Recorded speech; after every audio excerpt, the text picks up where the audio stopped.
नमस्कार, मैं हूं पूजा राठौर शर्मा। आप देख रहे हैं संजीवनी, एक ऐसा शो जहां हर रोज होती है आपकी सेहत की बात डॉक्टर प्रताप चौहान के साथ।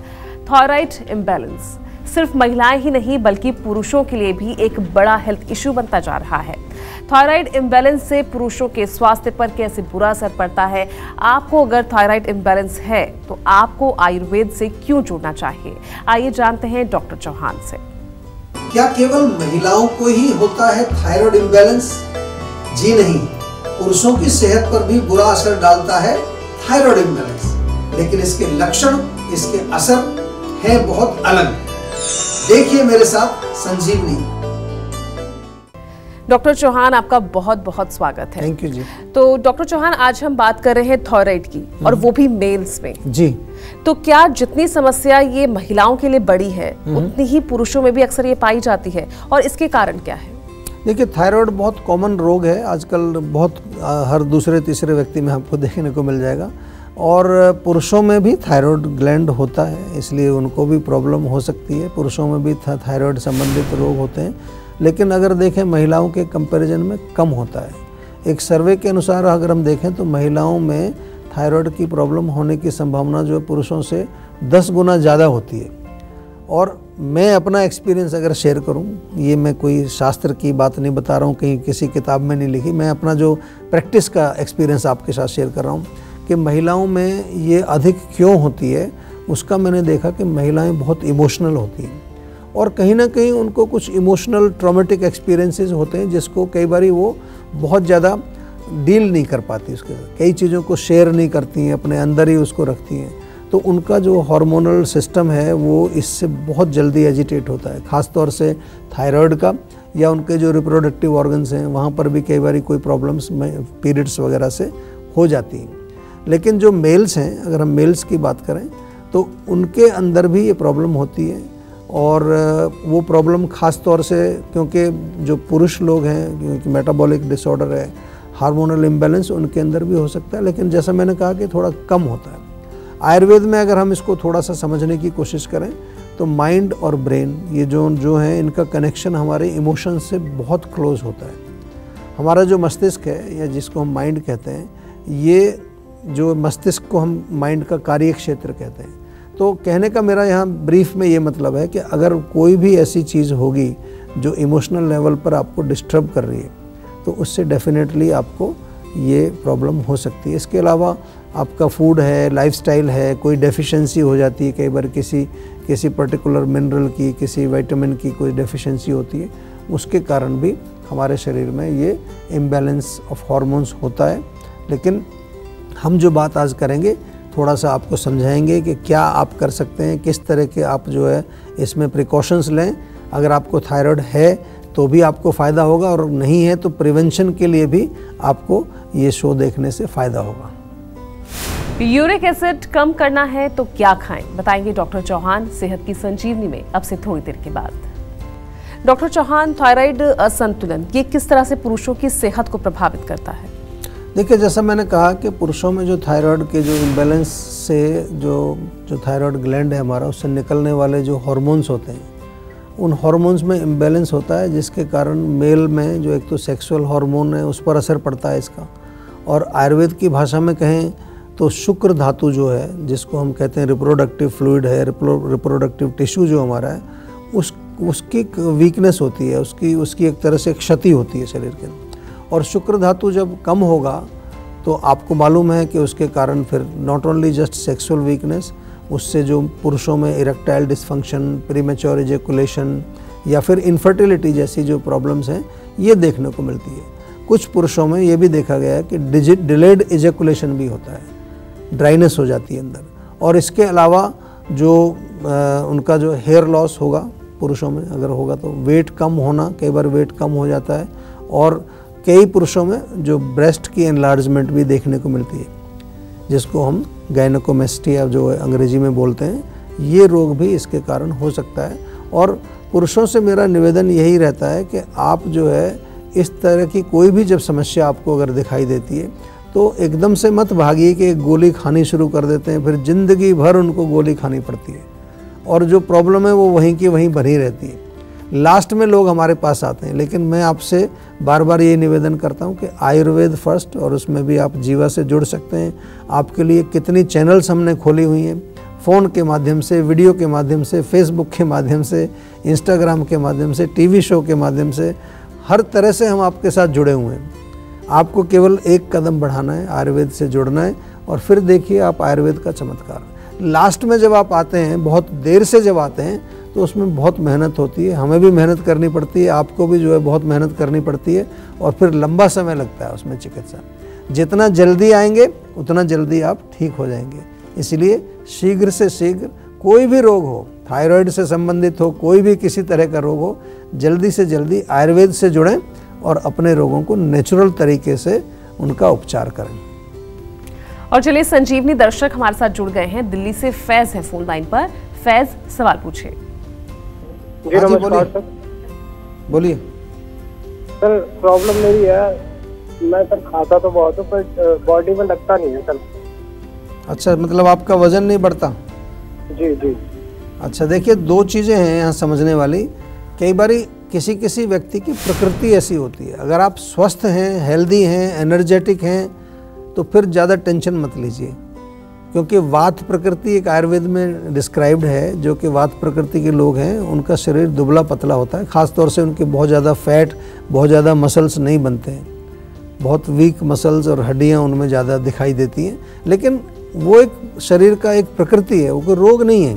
हर व्यक्ति की अलग अलग प्रकृति है। दूसरी चीज़, अगर आप समझते हैं कि आपको वीकनेस फील हो रही है, थकान रहती है, काम करने की इच्छा नहीं हो रही है, so then it is a concern. फिर उसमें हमें ढूंढना पड़ेगा कि कहीं आपके पाचन में तो प्रॉब्लम नहीं है। खाना तो आप खा रहे हो, लेकिन वो ठीक से पच नहीं रहा है। अगर पच रहा है तो कहीं सूक्ष्म लेवल पर, जिसको हम धातु लेवल कहते हैं, धातु लेवल पर तो कोई प्रॉब्लम नहीं है। वहाँ पर कोई आपका जो भी आपके न्यूट्रिएंट्स हैं वो टिश्यू में कन्वर्ट नहीं हो रहे हैं।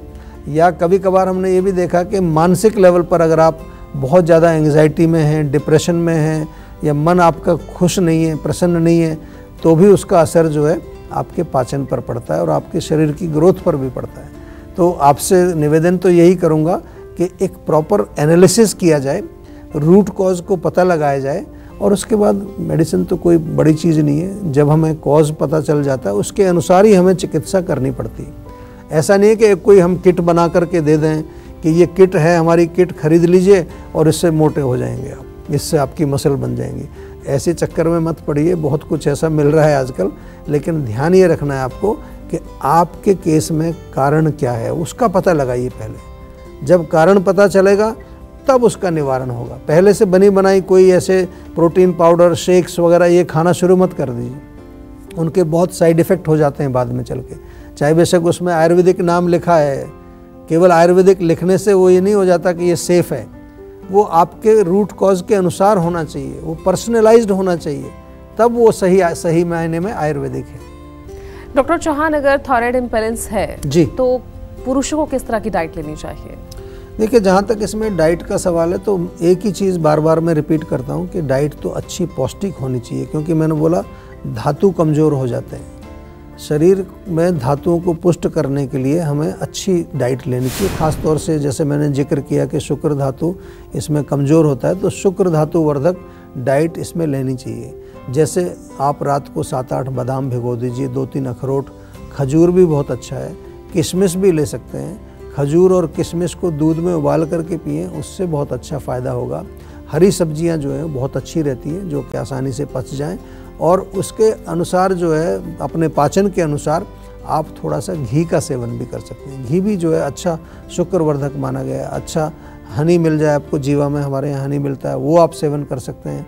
और जो भी आजकल जिसको आज की भाषा में कहते हैं विटामिन्स, मिनरल्स, उससे युक्त जो है डाइट आपकी होनी चाहिए। पंपकिन सीड्स खा सकते हैं, फ्लैक्स सीड्स खा सकते हैं, गाजर, चुकंदर और पालक, इन तीनों का जूस बहुत अच्छा रहता है। इनका सूप भी बना करके आप पी सकते हैं।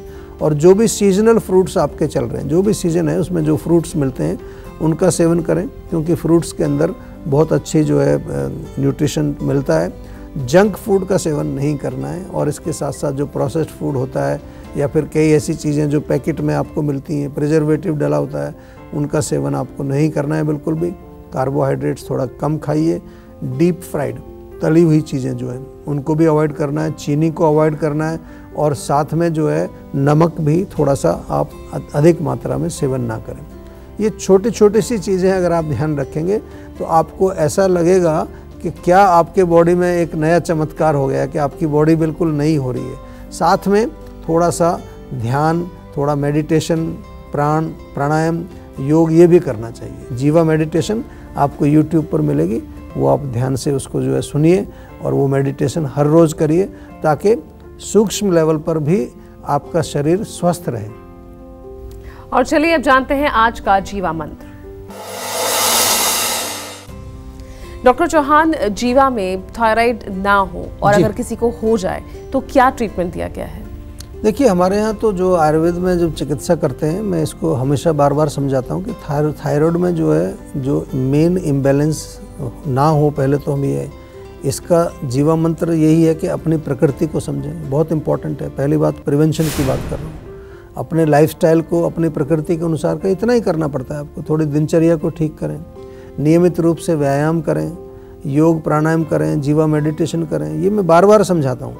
और सबसे इम्पॉर्टेंट है कि आपको स्वस्थ रखना जो है वो बहुत इम्पॉर्टेंट, ज़रूरी इसलिए भी हो जाता है कि आपके सारे शरीर के सिस्टम के साथ जुड़ा हुआ है। और यदि आपको थायराइड रोग है तो उसके लिए तो मैंने बार बार आपको समझाया कि आयुर्वेद में इसका इलाज होता है, बहुत अच्छी तरह से हम इलाज करते हैं। हमारे डॉक्टर से संपर्क करें।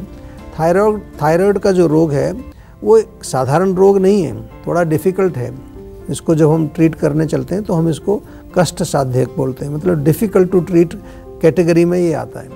रोग यदि पुराना है, बहुत पुराना है, तो लगभग 1 साल तो कम से कम आपको दवाई इसमें लेनी ही पड़ती है, ये ध्यान रखिए आप, क्योंकि जो अंग्रेजी दवाई ले रहे हैं उसको एकदम से बंद नहीं किया जाता।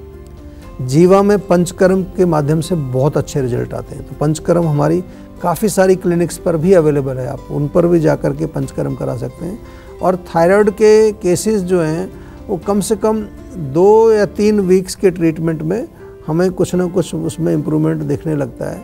अगर मैं आपके अपनी डेटा बताऊं, जैसा कि आपने पूछा है कि जीवा में हम क्या करते हैं, तो पिछले 3 साल के अंदर 12,455 केसेस हमने थायराइड के डील किए।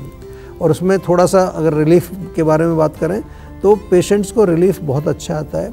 रिजल्ट्स अगर हम देखें तो कंपैरेटिवली जो पेशेंट वो हैं जो अपने वेट को मैनेज कर लेते हैं और वेट अच्छा उनका ज़्यादा नहीं होता, लाइफस्टाइल को जो मैनेज करते हैं ठीक से, लाइफस्टाइल उनका ठीक होता है, उनमें बहुत सिग्निफिकेंट रिलीफ हमें पहले 5-6 महीने में ही बहुत अच्छे ट्रीटमेंट उसमें रिजल्ट मिल जाते हैं।